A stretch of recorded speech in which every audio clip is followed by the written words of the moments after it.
that are bothering you in your life, if it tells that story, then we've exposed it and we can work on it and we can move forward and we can find out how to move forward.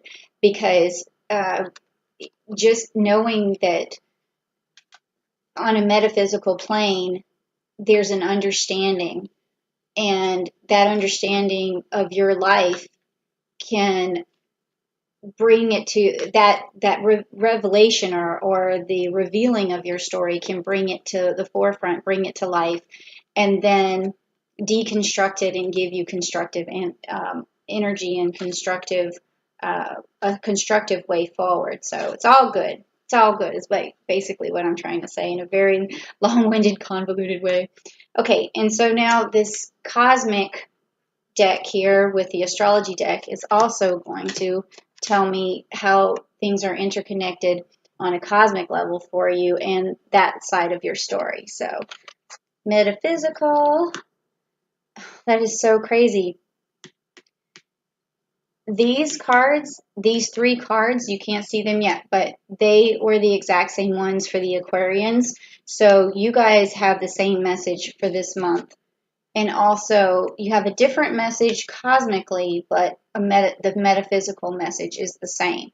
So what you have here is you have the 6 of Wands upside down, meaning that you haven't had any personal triumphs lately, okay? And then also, you're not moving forward with your Knight of Wands and your manifestations. You're not, it's sort of like, you might be short on ideas right now because you haven't had triumphs in a while. You short on ideas. That's pretty much what the Aquarius was talking about. The Aquarius reading was about too, but they got the groundhog spirit, meaning that they're sort of underground right now and they're not moving forward and they're not manifesting. And this is what you're getting this message too. And your Ace of Cups is also upside down, so you're not manifesting. And I don't know why. So maybe we'll look at the cosmic story here and find out exactly why. So you have the Aurisha card, which is the 7 of Cups, and it's upside down. This is telling me that this is a Pisces card, by the way, the Aurisha. With the Aurisha card, it's a constellation where it's metaphorical for bonds in your life. And this means that you need a stronger bond with someone. It could be someone you love, someone you miss, someone you care about, but you definitely need this bond to be stronger. And it has a lot of Pisces energy in this particular card. And then you have this fixed water card, which is upside down, which is the Queen of Cups, which is telling me that emotionally you're drained. Emotionally you want more. I'm feeling that a lot. Emotionally, you just want more. And then this card is upright, which is the 6 of Pentacles, which is a nurture card. And it also is a Saturn card. And it's about moving forward.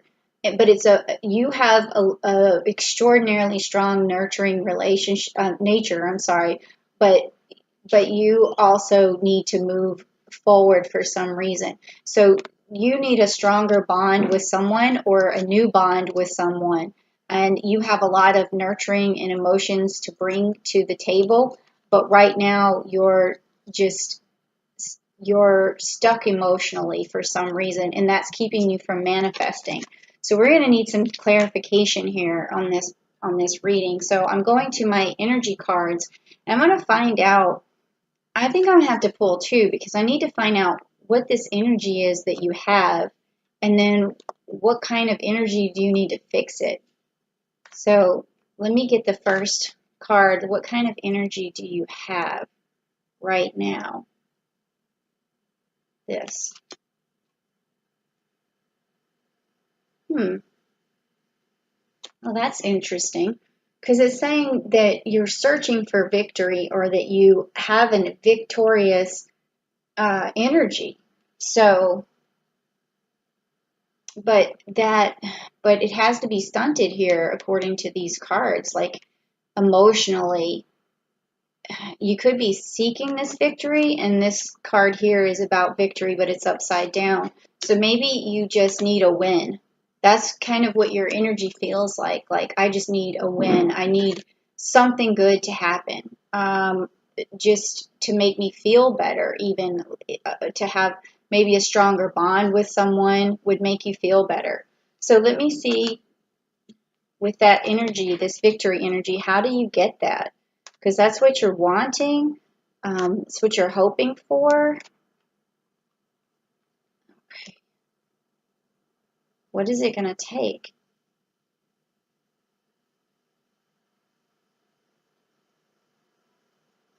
Hmm.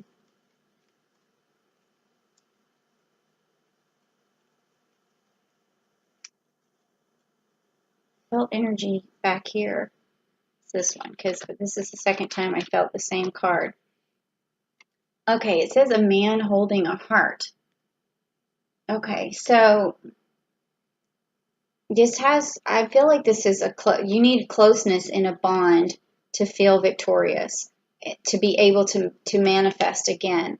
So, so I really think that if you just use this nurturing card to move forward, this is going to give you this man holding a heart. Now, this doesn't have to necessarily, if you are a man, that doesn't mean that it just is a bond between you and another person. Okay, so if you are male, this could still mean female bond. Okay, or if you or if the other way around, you could also see this as a dominant male sort of figure who you need a better relationship with. Okay, so this nurturing nature of that is going to help you move forward, because whenever you're dealing with this masculine bond or masculine energy, you have to always come with a nurturing soul.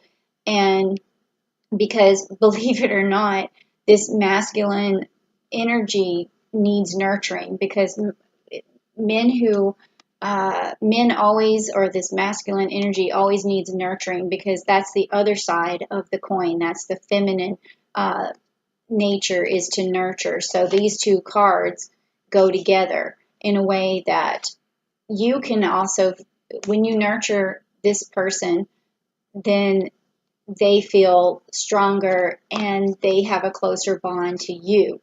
So nurturing is a way forward. I always talk about that in the Zodiac Love Code system that I wrote, and I usually put that down in the description box below. And that nurturing is huge in a relationship. And what do I mean by nurturing? Well, you want to look after that person's sensitivities, their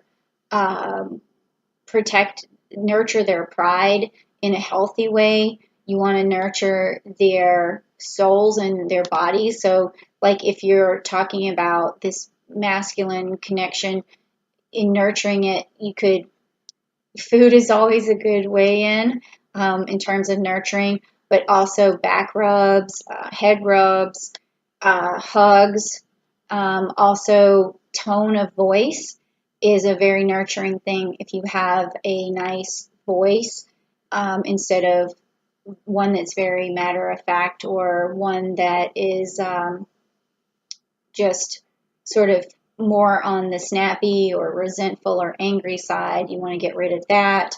And then also the other nurturing is basically, like I said, nurturing their pride. But I don't mean like, make them feel superior or anything, but I do mean that a masculine energy has a lot of pride to it. So if you emasculate someone, then they are not going to have as strong of a bond with you. So if you're trying to always take charge and be in control, there's just a finesse to it that you need to have. And also, you have to remember that relationships are an equal partnership.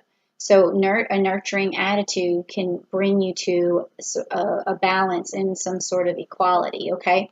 So that is what I feel like needs to happen for you to have this victory and to be able to manifest, because if your bond is secure, your bond is fixed in the relationship, then it's going to make you feel more content, make you feel more powerful, make you feel uh, just more free to be yourself and be on sure ground. Like, okay, the relationship is going good, so now I can sit back and relax and then work on me or work on my task or work on these things. So I don't know if this message is going to resonate with everyone because it does seem very specific. But I do think that, you know, there is always a message for everyone in these readings. So if the bond is not with another person, then maybe you could be lonely if you're single and you want another person in your life. Or it could be a bond with someone else, um, a son or someone in your life that you feel necessary, that you need, that you can nurture them. And that's the message, really, okay, is this nurturing spirit. And then also bring the magic to the relationship, because that's what it says, is that magic works through you. So maybe turning negative situations into magic and into a nurturing situation is what's really going to save you in the month of